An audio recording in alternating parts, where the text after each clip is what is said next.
ನಮಸ್ಕಾರ ಎಲ್ಲರಿಗೂ ಮಾಲ್ವಿಕಾ ಸ್ಪಿರಿಚುವಲ್ ಚಾನೆಲ್ಗೆ ಸ್ವಾಗತ. ಗುರುಪೂರ್ಣಿಮಾ ದಿನದಿಂದ ನಮ್ಮ ಚಾನೆಲಲ್ಲಿ ಗುರುಚರಿತ್ರೆಯ ಮೇಲೆ ಸೀರೀಸ್ ಸ್ಟಾರ್ಟ್ ಮಾಡಿದ್ದೇವೆ. ನಿನ್ನೆ ಗುರುಚರಿತ್ರೆಯ 17ನೇ ಅಧ್ಯಾಯದ ಬಗ್ಗೆ ತಿಳ್ಕೊಂಡ್ವಿ. ಇಂದು 18ನೇ ಅಧ್ಯಾಯ ಪ್ರಾರಂಭ ಮಾಡೋಣ. ಶ್ರೀ ಗುರುಭ್ಯೋ ನಮಃ. ವರುಣ ಸಂಗಮವನ್ನು ದಕ್ಷಿಣದಲ್ಲಿ ಕಾಶಿ ಎಂದು ಕರೆಯಲಾಗುತ್ತದೆ.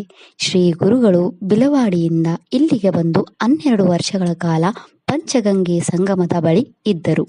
ಶಿವ, ಭದ್ರ, ಭೋಗಾವತಿ, ಕುಂಬಿ ಮತ್ತು ಸರಸ್ವತಿ ಎಂಬ 5 ನದಿಗಳು ಅಲ್ಲಿ ನೆಲೆಸಿವೆ. ಇದು ಕಾಶಿ ಮತ್ತು ಪ್ರಯಾಗದಂತಹ ಪ್ರಸಿದ್ಧ ಪವಿತ್ರ ಸ್ಥಳವಾಗಿದೆ. ಇಲ್ಲಿ ಅಮರೇಶ್ವರ ದೇವಾಲಯವಿದೆ ಮತ್ತು ಕಲ್ಪತರುವಂತ ಔದಂಬರ ವೃಕ್ಷವಿದೆ. 64 ಯೋಗಿನಿಯರು ಇಲ್ಲಿ ವಾಸಿಸುತ್ತಾರೆ. ಈ ಸ್ಥಳಕ್ಕೆ ಸಮೀಪದಲ್ಲಿ 8 ಪವಿತ್ರ ಸ್ಥಳಗಳಿವೆ. ಅವುಗಳೆಂದರೆ ಶುಕ್ಲತೀರ್ಥ, ಪಾಪ ವಿನಾಶಿನಿ ತೀರ್ಥ, ಕನ್ಯತೀರ್ಥ, ಸಿದ್ಧವರದ ತೀರ್ಥ, ಪ್ರಯಾಗ ತೀರ್ಥ, ಶಕ್ತಿ ತೀರ್ಥ, ಅಮರತೀರ್ಥ ಮತ್ತು ಕೋಟಿ ತೀರ್ಥ. ಶ್ರೀ ಗುರುಗಳು ಇಲ್ಲಿನ ಔದಂಬರ ವೃಕ್ಷದ ಕೆಳಗೆ ವಾಸಿಸುತ್ತಿದ್ದರು ಮತ್ತು ಅಮರಾಪುರಕ್ಕೆ ಭಿಕ್ಷೆಗೆ ಹೋಗುತ್ತಿದ್ದರು. ಅಮರಪುರದಲ್ಲಿ ವೇದಗಳನ್ನು ತಿಳಿದ ಒಬ್ಬ ಬ್ರಾಹ್ಮಣನಿದ್ದನು. ಅವನಿಗೆ ನಿಷ್ಠಾವಂತ ಹೆಂಡತಿ ಇದ್ದಳು. ಅವರು ತಮ್ಮ ಮನೆಯಲ್ಲಿ ಜೋಳದ ಬೇಳೆ ಬೆಳೆದಿದ್ದರು ಮತ್ತು ಅವರ ಇಡೀ ಕುಟುಂಬವು ಅದರ ಆಧಾರದ ಮೇಲೆ ಬದುಕುತ್ತಾ ಇದ್ದರು. ಅವನಿಗೆ ಸಾಕಷ್ಟು ಜೋಳ ಕಾಳು ಸಿಗದಿದ್ದಾಗ ಅವರು ಬೇಯಿಸಿದ ಜೋಳದ ಮೇಲೆ ವಾಸಿಸುತ್ತಿದ್ದರು. ಅವರು ಶ್ರೀ ಗುರುವನ್ನು ಭಕ್ತಿಯಿಂದ ಆರಾಧಿಸುತ್ತಿದ್ದರು. ಒಂದು ದಿನ ಅವರು ಶ್ರೀ ಗುರುಗಳನ್ನು ಭಿಕ್ಷೆಗೆ ಆಹ್ವಾನಿಸಿದರು. ಭಿಕ್ಷೆಯನ್ನು ಸ್ವೀಕರಿಸಿದ ನಂತರ ಶ್ರೀ ಗುರುಗಳು ಅವನ ಬಡತನವನ್ನು ತೊಡೆದು ಹಾಕುತ್ತಾರೆ ಎಂದು ಆಶೀರ್ವಾದಿಸಿದರು. ಆ ವರಡದಿಂದ ಹೊರಡುವಾಗ ಶ್ರೀ ಗುರುಗಳು ಜೋಳದ ಬೇರನ್ನು ಕತ್ತರಿಸಿದರು.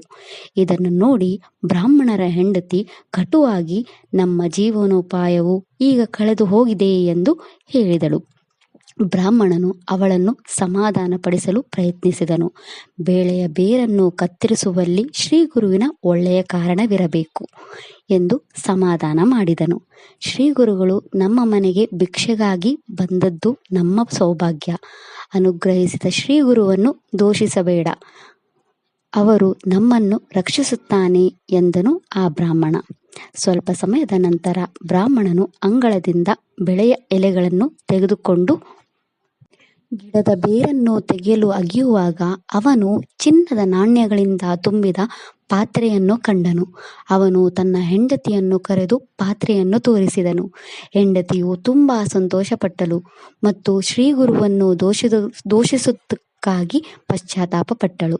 ನಂತರ ಇಬ್ಬರು ಶ್ರೀ ಗುರುಗಳ ಬಳಿಗೆ ಹೋಗಿ ಭಕ್ತಿಯಿಂದ ನಮಸ್ಕರಿಸಿ ನಡೆದ ಸಂಗತಿಯನ್ನು ತಿಳಿಸಿದರು.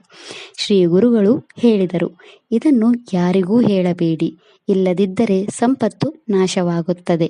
ನಿಮ್ಮ ಮಕ್ಕಳು ಮತ್ತು ಮೊಮ್ಮಕ್ಕಳು ನೀವು ಸಂತೋಷದಿಂದ ಬದುಕುತ್ತೀರಿ ಎಂದು ಅವರು ಆಶೀರ್ವಾದಿಸಿದರು.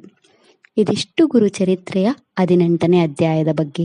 ಹೇಗೆ ಶ್ರೀ ಗುರುಗಳು ಬಡ ಬ್ರಾಹ್ಮಣನನ್ನು ಸಿರಿವಂತನನ್ನಾಗಿ ಮಾಡಿದನು, ಮುಂದೆ ಗುರುಚರಿತ್ರೆಯಲ್ಲಿ ಏನಾಯಿತು ಅಂತ ನಾಳೆ 19ನೇ ಅಧ್ಯಾಯದಿಂದ ತಿಳಿಯೋಣ. ಶ್ರೀ ಗುರುಭ್ಯೋ ನಮಃ. ವಿಡಿಯೋ ಇಷ್ಟ ಆದರೆ ಲೈಕ್ ಮಾಡಿ, ನಿಮ್ಮ ಫ್ಯಾಮಿಲಿ ಫ್ರೆಂಡ್ಸ್ ಅವರಿಗೆ ಶೇರ್ ಮಾಡಿ ಮತ್ತು ಚಾನೆಲ್ ಸಪೋರ್ಟ್ ಮಾಡೋಕೆ ಸಬ್ಸ್ಕ್ರೈಬ್ ಮಾಡಿ. ಧನ್ಯವಾದಗಳು.